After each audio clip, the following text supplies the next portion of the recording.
Algunas naciones libran disputas ancestrales, como vecinos ruidosos en la historia. Francia murmura contra Inglaterra. América recela de Francia. Pero la Patagonia es un caso aparte. Aquí Argentina y Chile se disputan fronteras que la propia tierra no reconoce. Entre sus geografías discordantes, las distancias se dilatan hasta lo inconcebible. Es posible conducir 300 kilómetros sin encontrar un alma. Solo el viento, la tierra seca y un horizonte que todo lo devora. En un mapa, la Patagonia es una simple silueta en el fin de Sudamérica. En la realidad, es un mundo que se quiebra en montañas esculpidas por glaciares, golfos tallados por la marea y mesetas tensadas por vientos incesantes. Al norte, en la región de los lagos, Argentina y Chile comparten un paisaje de belleza formidable. Bariloche creció a orillas del lago Nahuel Huapi durante una oleada de asentamientos europeos entre finales del siglo XIX y principios del XX. Primero se desarrolló el frente costero, seguido de barrios que ascendían hacia las laderas boscosas. Sus montañas se elevan en largas crestas y los valles conservan la misma orientación que dio forma a la cuenca. La arquitectura, un eco de un diseño centroeuropeo, se concentra en el distrito histórico, donde hoteles, tiendas y edificios cívicos siguen el trazado original de las calles. El lago Nahuel Huapi ocupa una vasta depresión glaciar alimentada por arroyos que descienden de las alturas. Sus brazos se extienden hacia antiguos pasos andinos utilizados en las primeras expediciones cartográficas a comienzos del siglo XX. Paredes escarpadas delimitan los bordes de la cuenca y el color de sus aguas cambia con los sedimentos que arrastran los valles superiores. Al norte de la cuenca principal, Villa La Angostura descansa sobre una estrecha península de denso bosque. Sus pequeñas calas permitieron a los primeros madereros cargar y transportar troncos antes de que se construyeran las carreteras modernas. Más tarde, las zonas residenciales crecieron en torno a estos mismos puntos de acceso. Pero esta belleza apacible era solo un interludio. En el año 2011, el volcán Puyehue entró en erupción, cubriendo la ciudad entera en un espeso manto de ceniza. Un recordatorio violento de las fuerzas que duermen bajo el paisaje.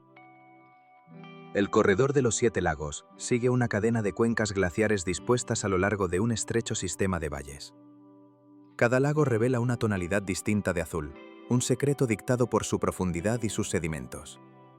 La ruta atraviesa bosques densos, paredes de roca expuesta y valles angostos, ofreciendo una visión clara de cómo cada cuenca ocupa su propio terreno.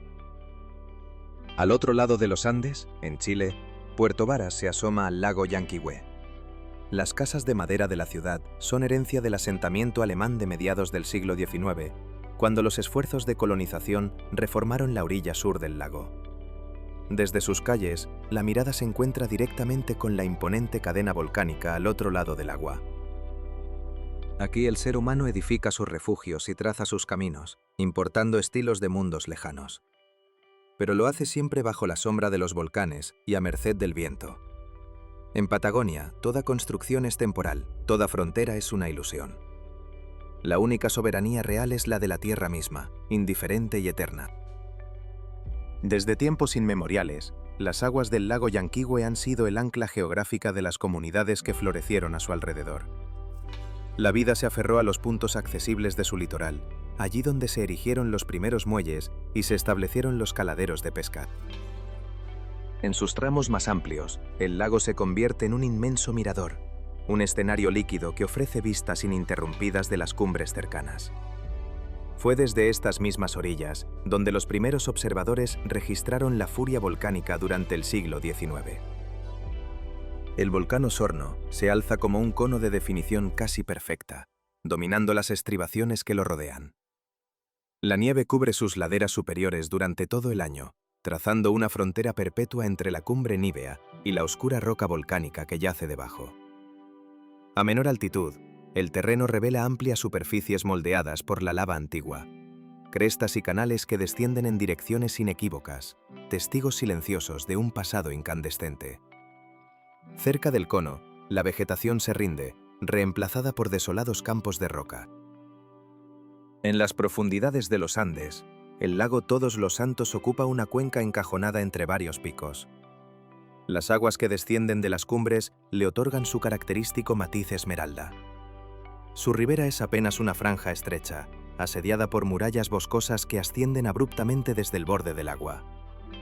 Una vegetación densa lo cubre casi todo, rota tan solo por pequeñas terrazas naturales. A menudo, las nubes viajan bajas sobre las crestas, velando el paisaje y reduciendo la visibilidad en un abrazo de bruma. Hacia el oeste, el clima se humedece.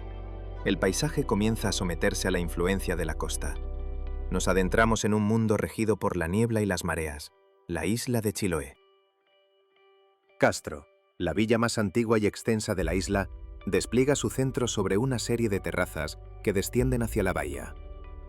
Aquí, el pulso de la vida lo marcan las embarcaciones pesqueras y los barcos de transporte en su incesante actividad diaria. El turismo se ha convertido en el motor económico, concentrando sus servicios junto al frente marítimo. En los márgenes de las ensenadas emergen los palafitos, viviendas sostenidas sobre pilotes de madera hincados en el lecho intermareal. Su altura es un diálogo constante con el océano, exponiendo sus cimientos de madera cuando la marea se retira. Estos edificios bordean las calas, formando estrechos corredores entre el agua y la tierra que se eleva tras ellos. Dispersas por toda la isla, iglesias construidas enteramente en maderas nativas ocupan el corazón de antiguos asentamientos. Cada una presenta sutiles variaciones, un reflejo de las prácticas locales y los materiales disponibles. Algunas conservan elementos que se remontan al siglo XIX, y su distribución traza el mapa de las comunidades originales que poblaron el archipiélago. Chiloé es un paisaje de suaves cordilleras, profundos valles fluviales y un denso bosque templado. Los arroyos descienden desde las colinas interiores hacia bahías protegidas, formando estrechas llanuras aluviales y pequeños deltas. Aquí la geografía no es un telón de fondo, sino la autora de la historia. La existencia humana es un capítulo escrito en sus márgenes, un testimonio de adaptación y fe, esculpido en madera y anclado para siempre al pulso del agua, la tierra y el mar. Desde la costa, el terreno se alza abruptamente, dibujando un mosaico donde laderas boscosas, humedales y aguas abiertas se entrelazan en distancias mínimas. Aquí, el ritmo de la vida lo marcan la pesca y la acuicultura.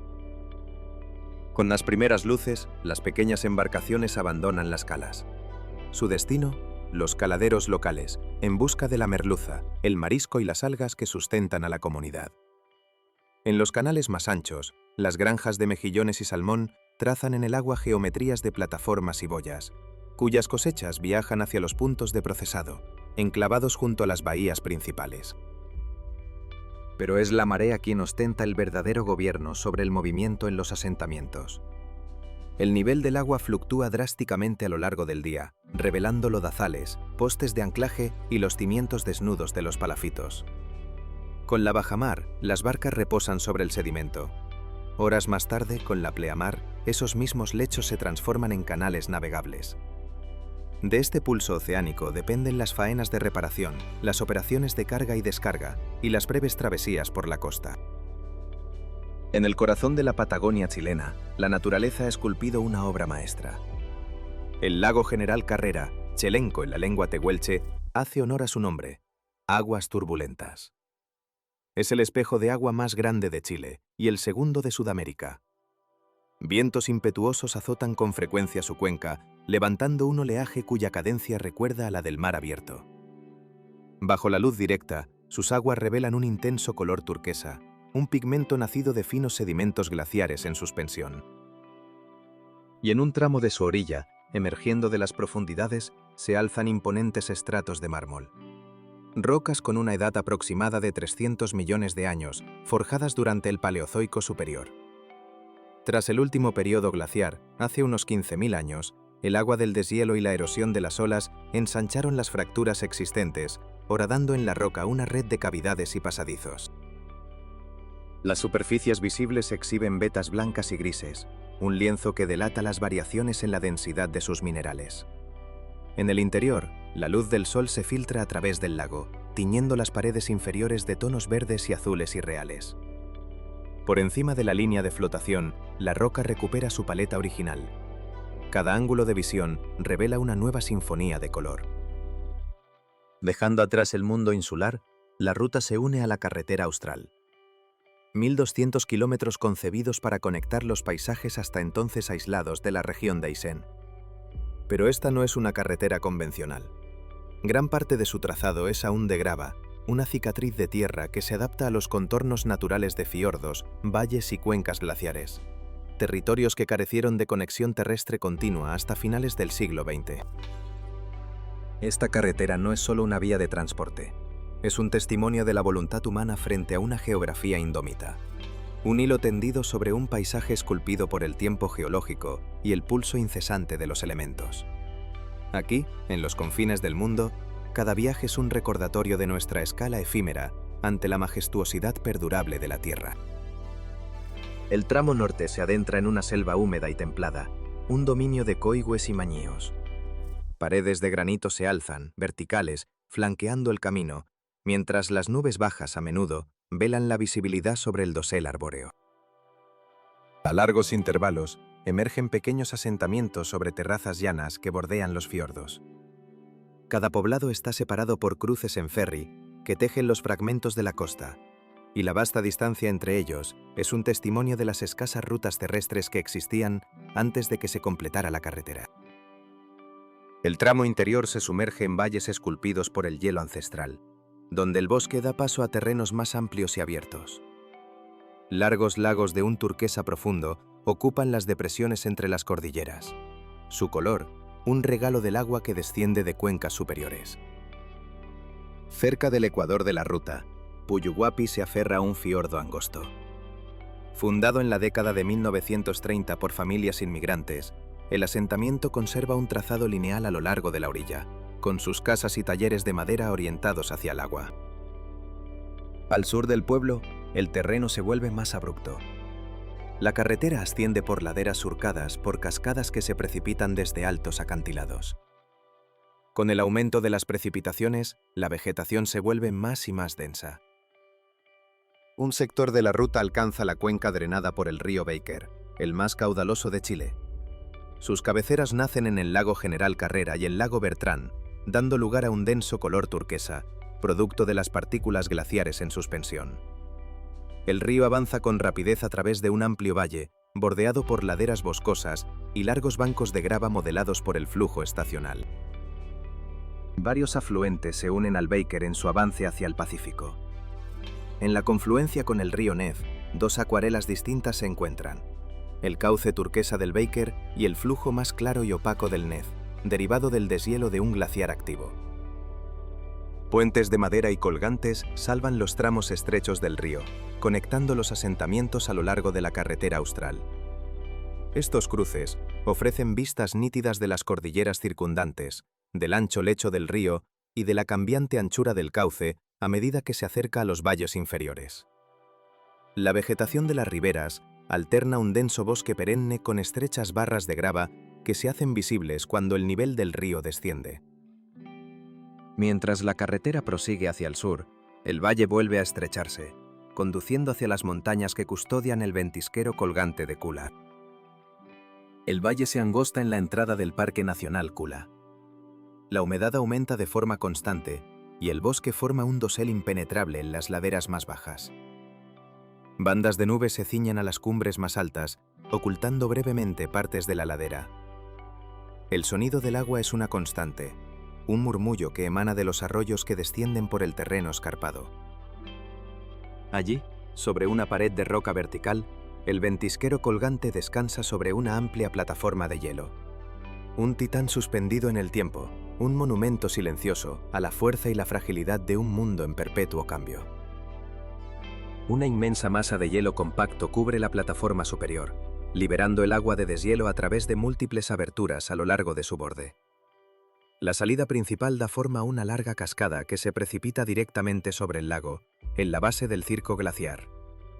Desde su altura, la mirada puede abarcar con claridad puntos lejanos a través del valle. El lago inferior posee un tono verde apagado, una herencia de las partículas minerales suspendidas que arrastra el deshielo. Su superficie permanece en una calma relativa, interrumpida solo por el pulso del viento. Sobre la cuenca, los senderos se adaptan a los contornos naturales del terreno. En las laderas más bajas, el Canelo y el Tapu cubren el paisaje, formando densos batallones en la humedad del valle. A medida que se gana altitud, la vegetación se reduce a manchas aisladas, que se desvanecen hasta que solo la roca y la nieve estacional dominan las cornisas superiores. Más adelante el valle vuelve a ensancharse. La carretera prosigue su viaje hacia el sur, hacia el tramo final de la carretera austral. Es el dominio del granito, la Patagonia meridional, una frontera compartida entre Argentina y Chile. El Chaltén descansa en una hondonada, enmarcado por valles modelados a lo largo de milenios por la retirada sucesiva de los glaciares.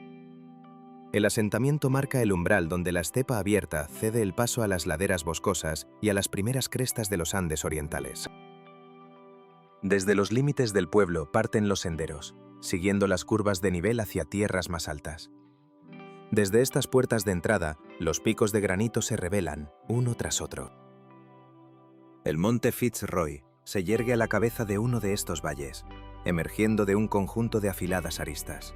Es el legado de un granito primigenio, empujado hacia el cielo por la actividad tectónica de eras pasadas.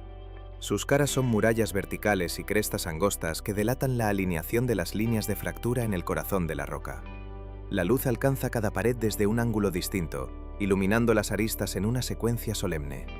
Las agujas que lo rodean se elevan desde el mismo macizo, con estrechos corredores y repisas vertiginosas visibles desde los miradores inferiores.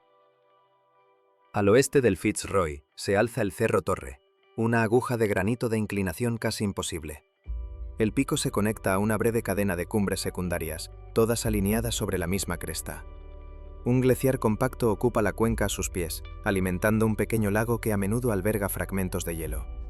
La constante exposición al viento mantiene su sección superior recubierta por finas capas de hielo cencellada, otorgando a la cumbre un tono más claro, casi fantasmal, que el de sus paredes inferiores.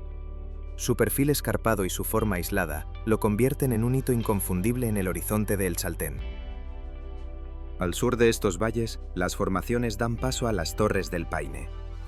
Tres colosos principales se elevan en columnas verticales sobre estratos sedimentarios más oscuros. Una frontera nítida marca el contacto entre los dos tipos de roca, un testimonio de la violenta historia geológica de la región. A los pies de las torres, pequeñas cubetas acogen lagos de escasa profundidad. Sus superficies, espejos líquidos, responden al instante al pulso de los vientos patagónicos, creando efímeras variaciones en su textura. Un lienzo donde las fuerzas primordiales del planeta nunca dejan de escribir su historia. Aquí, la roca y el viento dialogan en una escala de tiempo que desafía la comprensión humana, recordándonos la fugacidad de nuestra propia existencia frente a la eternidad de la piedra. En las alturas, las torres se ensanchan hacia sus cimientos, mientras los acantilados superiores se quiebran en pilares y cornisas aisladas. Desde distintos puntos del valle, algunas de estas agujas de piedra se alinean en una perfecta ilusión óptica, mientras otras permanecen ocultas, custodiadas tras los muros principales. En las crestas adyacentes se alzan los Cuernos del Paine, un testamento geológico donde las capas de roca sedimentaria oscura forman la base y una roca intrusiva, más clara, corona las cumbres. Una delgada franja horizontal delata el contacto entre ambas formaciones, una cicatriz de tiempo y presión grabada a lo largo de cada cuerno. Esta línea fronteriza atraviesa la longitud de los picos, uniendo mundos de piedra. Amplias mesetas y terrenos elevados y regulares se extienden alrededor de los cuernos, con cuencas abiertas que ocupan las zonas más bajas entre las cimas. Al sur, una serie de valles conectados da forma a la estructura central de Torres del Paine. El Valle del Francés asciende entre dos cordilleras para morir en un anfiteatro de granito fracturado. Fragmentos de roca cubren secciones del suelo del valle, y en las paredes circundantes, la montaña exhibe sus fisuras, un sistema de juntas verticales y horizontales que hablan de las tensiones que la crearon.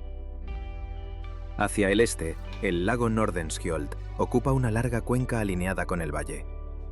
Sus orillas son terrazas de grava, moldeadas por el hielo de eras pasadas, y sus aguas mantienen un constante tono azul verdoso, un color que nace de los minerales arrastrados por los glaciares. El lago traza una frontera natural entre la estepa abierta y las primeras estribaciones del macizo.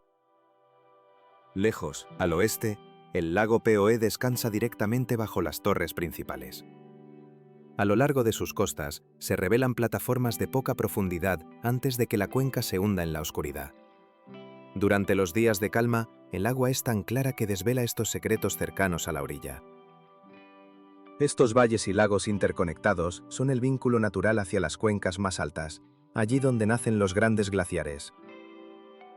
En la Patagonia austral, más allá de los picos, el terreno se eleva hacia los campos de hielo que alimentan a los glaciares más colosales de la región.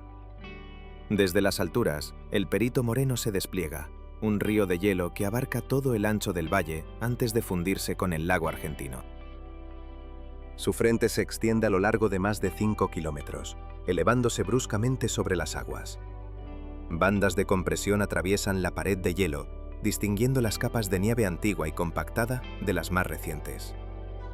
A lo largo de estas líneas de tensión, se desarrollan fracturas que se expanden a intervalos irregulares, mientras grietas menores se ramifican hacia el exterior. El desprendimiento es un evento perpetuo en el Perito Moreno. Las fracturas se ensanchan hasta que, sin previo aviso, secciones enteras del muro se rinden a la gravedad. Cuando un bloque se desprende, se precipita en el lago, produciendo un impacto agudo y prolongado, un estruendo atronador que reverbera por todo el valle. La salpicadura se eleva por encima del frente de hielo y las olas viajan hacia el exterior hasta alcanzar las costas opuestas. En sus flancos, profundas grietas y crestas afiladas delatan la dirección de su avance lento, pero imparable. Aquí, en el fin del mundo, el hielo no solo esculpe la tierra. Escribe la crónica del tiempo profundo, un relato de creación y destrucción, recordándonos que incluso las fuerzas más monumentales están en un estado de perpetua transformación. Algunas secciones muestran las cicatrices de un impacto agudo y prolongado. Ciertas partes revelan un denso tono azulado, mientras que otras se oscurecen, delatando el material más antiguo atrapado en las profundidades del hielo. Al otro lado de los Andes, en Torres del Paine, el glaciar Grey fluye a través de un largo valle hacia el lago del mismo nombre. Grandes témpanos, icebergs colosales, navegan por el canal central tras desprenderse de su frente. Sus formas son caprichosas. Las piezas más densas exhiben una concentración de azul casi irreal, un eco del tiempo y la presión. El viento y la corriente empujan estas moles heladas hacia las distintas orillas del lago. Aquí, en el glaciar Grey, el frente de desprendimiento yace lejos de la costa. Los gigantes que se separan de la pared derivan por el canal principal del lago, permaneciendo visibles durante largos periodos. Su lento peregrinaje revela la compleja interacción del glaciar con las corrientes y las profundidades de la cuenca. Más al norte, otros brazos glaciares descienden por terrenos elevados y pasos angostos. Las regiones superiores son un mundo de nieve compactada en transición hacia el hielo puro, con vientos que esculpen sin cesar la superficie expuesta. Estas secciones más altas contienen un terreno irregular, formado por la variación estacional de las nevadas. Desde las crestas elevadas se pueden observar los brazos individuales del glaciar extendiéndose hacia valles separados, mientras que las secciones inferiores se ensanchan en terrazas que caen hacia el fondo del valle. A medida que los contrafuertes andinos se rinden, el paisaje se transforma. Nace la estepa patagónica, una meseta abierta definida por la aridez de su suelo, una vegetación escasa y vastas áreas de terreno expuesto. La superficie es una mezcla de pastos pálidos y arbustos dispersos, con largas extensiones llanas que discurren entre bajas crestas. Las nevadas son frecuentes y la escarcha permanece durante gran parte del año, cuando las temperaturas descienden hasta los 3 grados bajo cero. En este dominio, los guanacos viajan en pequeñas manadas, manteniendo un movimiento constante entre valles poco profundos. Cerca, los ñandúes petisos cruzan las praderas en grupos dispersos, ocupando las áreas con mayor cobertura vegetal. Zorros patagónicos y armadillos reclaman distintas partes de la meseta, siguiendo rutinas ancestrales ligadas a la disponibilidad de alimento y cobijo. En zonas delimitadas, la ganadería ovina y las explotaciones petrolíferas aparecen como focos de actividad concentrada en la inmensidad de la estepa. Los cambios estacionales influyen en la densidad y el color de la vegetación, pero la distribución general a través de la meseta permanece constante, inalterable. Es un recordatorio de que, en esta tierra forjada por el hielo y el viento, la vida no es más que un pulso efímero en la inmutable quietud del tiempo. Con el pulso de las estaciones, la densidad y el color de la vegetación se transforman, aunque la distribución general a través de la inmensa meseta permanece inalterada. Durante los meses más fríos, el manto de nieve se acumula en las depresiones someras, dibujando con precisión la suave topografía que se extiende hacia el interior. Allí, en las profundidades de la Tierra, la meseta se fractura en un sistema de acantilados monumentales. Al sur de los grandes valles glaciares, el terreno se abre para revelar los cañones del río Pinturas. Un sendero de casi 1,5 kilómetros sigue el borde del desfiladero, conduciendo a una serie de abrigos rocosos y a una cueva poco profunda, conocida como la Cueva de las Manos. Los paneles de este refugio ancestral contienen algunas de las manifestaciones de arte rupestre más antiguas documentadas en América del Sur. La mayoría de las imágenes son estarcidos de manos, creados al rociar pigmento alrededor de las palmas presionadas contra la pared. Sus contornos varían en tamaño y disposición, formando densos mosaicos a lo largo de varias secciones de la roca. Dejaron mucho más que huellas. Pintaron su mundo con manadas de guanacos en plena carrera, con escenas de caza que vibran con una energía primigenia. En esta interminable vastedad, un pueblo se reunió, soñó y dejó un eco que ha trascendido 9000 años de silencio. Protegidos por la roca saliente y la aridez del cañón, los pigmentos retienen su color, desafiando el paso del tiempo.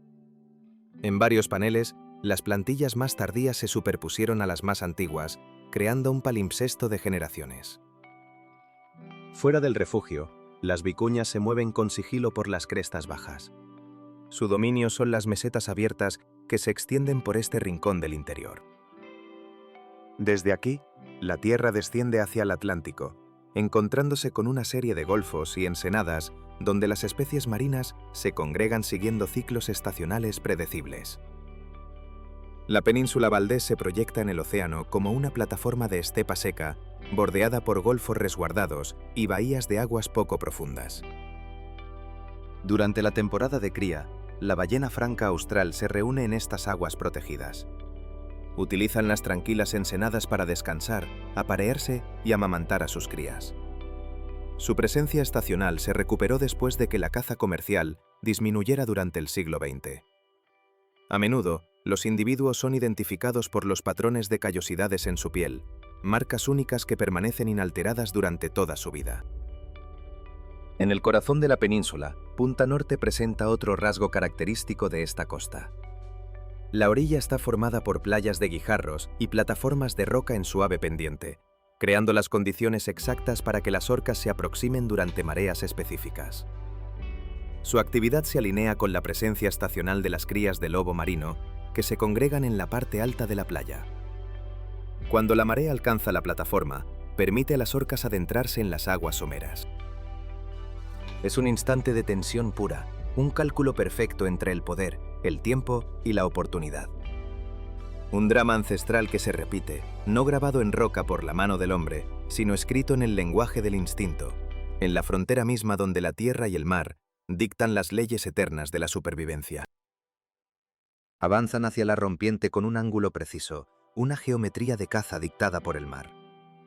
Utilizan el impulso de las olas para alcanzar la zona donde se concentran las jóvenes crías de león marino. Es un comportamiento que se manifiesta en breves intervalos, un pulso vital limitado por la altura de la marea, el estado del oleaje y la distribución de los animales en la orilla. La propia forma de la playa, combinada con el ciclo regular de las mareas, convierte a Punta Norte en uno de los pocos lugares de la costa atlántica donde esta interacción puede observarse con una claridad tan brutal. En la isla Magdalena, la vida se rige por otro ritmo. Aquí reside una de las mayores colonias de pingüinos de Magallanes de la región. Durante todo el día, los adultos trazan rutas constantes entre sus madrigueras y la costa, surcos marcados sobre el terreno blando, testimonios de un peregrinaje incesante. Las madrigueras se concentran en las lomas bajas y las llanuras abiertas, donde el suelo permite la construcción de nidos estables. Cerca de la playa, la actividad se intensifica. Las aves se congregan en pequeños grupos antes de adentrarse en el agua, mientras gaviotas y cormoranes ocupan las áreas adyacentes, utilizando los mismos puntos de acceso para llegar al canal. A poca distancia de estas aguas, en la Tierra del Fuego, un fiordo alberga una anomalía biológica, uno de los enclaves de vida salvaje más singulares de la región. Es la Bahía Inútil, hogar de la única colonia permanente de pingüino rey en esta latitud del continente. Ocupan una franja llana de costa, rodeada de dunas bajas y marismas. Son los segundos en tamaño de su especie. Su porte erguido y la coloración inconfundible del cuello y el pecho, con marcas naranjas y amarillas visibles a distancia a través del fiordo, los distingue de sus parientes de Magallanes. La colonia anida en una parcela de terreno abierto, sobre suelo compactado, donde los individuos se congregan en densos grupos durante la temporada de cría. La reproducción aquí desafía la lógica del nido. El huevo, único y preciado, no descansa sobre la tierra, sino sobre las patas de los adultos, protegido bajo un pliegue de piel. El proceso dura varias semanas, durante las cuales las aves alternan la incubación con las expediciones en busca de alimento. Las crías, reconocibles por su plumaje marrón, se agrupan en el centro de la colonia. La actividad en la orilla sigue un patrón constante. Los adultos siguen caminos establecidos hacia el agua, mientras que las aves en descanso se congregan en pequeños grupos. Gracias al viento y al terreno abierto, la zona de anidación permanece despejada, permitiendo una visibilidad total. Más allá de esta orilla, los fiordos convergen, rindiéndose al paso principal del Estrecho de Magallanes. La línea de costa se estrecha, uniendo el continente con el archipiélago del sur, la antesala del fin del mundo. En estos confines del planeta, cada ciclo de marea, cada estación, no es más que un verso en el poema épico de la supervivencia. La vida no solo se aferra a la existencia, la inscribe en la propia geografía, dejando una huella imborrable en el alma de la Patagonia. Entre la masa continental y un archipiélago fragmentado, se abre un pasaje legendario, el Estrecho de Magallanes. Desde el siglo XVI, sus aguas han sido una arteria vital para la navegación mundial. Pero es una ruta que exige un alto precio. Sus pasajes angostos, corrientes impredecibles y vientos implacables han dictado el destino de incontables travesías, grabando historias de triunfo y tragedia en las primeras cartas de navegación. Aquí el oleaje se alza con una furia repentina. La línea de costa es una sucesión de acantilados bajos y playas efímeras, esculpidas sin cesar por las mareas y el empuje constante del mar. En este confín del mundo, sobre una pequeña llanura encajada entre el canal Beagle y las crestas de la cordillera Martial, yace Ushuaia. Su origen se remonta a finales del siglo XIX, no como un puerto de esperanza, sino como un lugar de exilio. Su corazón fue una prisión, y a su alrededor crecieron las primeras calles, los muelles y las casas, como una comunidad nacida de la necesidad y el aislamiento. Algunas de aquellas estructuras originales aún perviven, integradas en el trazado moderno como fantasmas del pasado. La ciudad se aferra a las laderas que se elevan tras el puerto, adoptando una forma escalonada que desafía la pendiente. Las casas, construidas sobre terrazas estrechas, miran fijamente hacia el canal, mientras la cuadrícula urbana se vuelve irregular, perdiéndose a medida que asciende hacia las cumbres. Durante el invierno, la luz del día es un bien escaso. La actividad de la ciudad se define entonces por el resplandor artificial. El alumbrado público, las instalaciones portuarias y los edificios del paseo marítimo permanecen encendidos, desafiando la penumbra que llega a reinar incluso a primera hora de la tarde. El puerto vive al ritmo de dos estaciones opuestas. De noviembre a marzo, durante la ventana de viaje antártica, pequeños buques de expedición y barcos de investigación se alinean en los muelles. Equipos de logística coordinan febrilmente las salidas, supeditadas siempre al capricho del tiempo y las condiciones del mar. Fuera de este periodo, el tráfico disminuye drásticamente. Solo las embarcaciones de transporte local y los buques de suministro rompen el silencio del puerto. Hoy, Ushuaia es el umbral hacia el continente helado, el punto de partida para viajes científicos y logísticos a la península antártica. Los barcos llegan y parten durante todo el año, y la actividad a lo largo del muelle mantiene un pulso constante. En las afueras meridionales de la ciudad sobrevive un testigo de hierro de su duro pasado: el tren del fin del mundo. La ruta sigue el rastro de una vía estrecha, construida originalmente no para el placer, sino para el trabajo forzado. Transportar materiales, leña, y a los propios prisioneros de la colonia penal. Partes del trazado original permanecen intactas y el servicio actual sigue fielmente aquella misma disposición. El tren parte de una pequeña estación y se adentra en un valle flanqueado por bosques bajos y humedales. Las vías discurren al pie de los Andes fueguinos, atravesando los mismos parajes donde los reclusos talaban árboles bajo una estricta vigilancia. A lo largo del corredor, discretas señales marcan los antiguos lugares de trabajo. A medida que el tren avanza hacia el oeste, el terreno se abre en claros, heridas en el paisaje dejadas por la extracción de madera de antaño. Cada metro de vía es un eco del pasado, un viaje no solo a través de un paisaje sobrecogedor, sino a través de la memoria de los hombres que fueron enviados al fin del mundo para forjar un comienzo. En las laderas, una frontera nítida distingue el bosque joven del bosque antiguo. Un testimonio silencioso del tiempo y la tenacidad. La ruta avanza sobre puentes de madera, sigue las curvas del río y se adentra en la foresta protegida del Parque Nacional Tierra del Fuego. La línea termina cerca del sistema de valles que desemboca directamente en el pasaje marítimo conocido como el Canal Beagle. Este canal es un corredor de agua compartido por Chile y Argentina, aunque aproximadamente 2/3 de su extensión discurren por aguas chilenas. Su margen norte sigue las faldas andinas, con cumbres escarpadas y a menudo cubiertas de nieve. El lado sur es un mosaico de islas boscosas y crestas de roca. Su profundidad y orientación ofrecen un paso resguardado, una ruta vital para la ciencia y el transporte. Las naves que parten de Ushuaia navegan junto a bajos acantilados e islas diminutas, reclamadas por lobos marinos sudamericanos y osos marinos australes. Los animales descansan en las cornisas rocosas y utilizan los canales cercanos para alimentarse. Bajo la superficie, en esta misma área, bosques de algas cubren las marismas costeras, un mundo oculto donde habitan erizos, estrellas de mar, pulpos y centollas. A unas 12 millas de la ciudad, en un pequeño islote, se alza el faro Les Éclaireurs, un hito de navegación fundamental, a menudo confundido con el legendario faro del fin del mundo, en la isla de los Estados, a más de 100 millas de distancia. Aquella estación remota permanece restringida, dedicada a fines científicos y militares. Aproximadamente a mitad de camino por el canal, emerge la isla Martillo. Durante los meses de cría, de octubre a marzo, una densa colonia de pingüinos de Magallanes ocupa su suelo blando. Más recientemente, los pingüinos papúa han comenzado a anidar en las zonas más altas, cerca de los bordes exteriores de la isla. Su movimiento incesante traza senderos estrechos entre las zonas de anidación y la playa. Donde la cadena de islas se interrumpe, el agua se ensancha y el mar abierto se anuncia. En condiciones de claridad, la silueta del Cabo de Hornos se dibuja en el horizonte. El promontorio es una cresta compacta que se eleva sobre laderas empinadas que se encuentran con el mar casi sin dejar costa.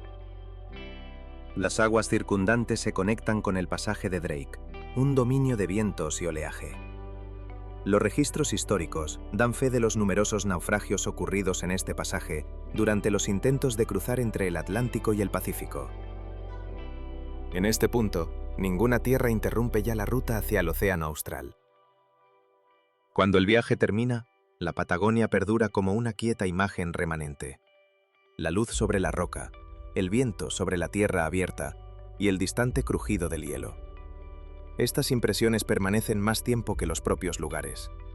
Gran parte de esta región sigue sin cartografiar en la experiencia, aún sin ser vista. Hay valles sin nombre, costas que pocos han caminado y rutas que continúan más allá del horizonte. Para aquellos que eligen transitar estas sendas, el camino mismo se despliega, revelando sus secretos uno por uno. Pues el verdadero viaje no concluye al llegar a un destino, sino al comprender que cada final no es más que el umbral de un nuevo comienzo.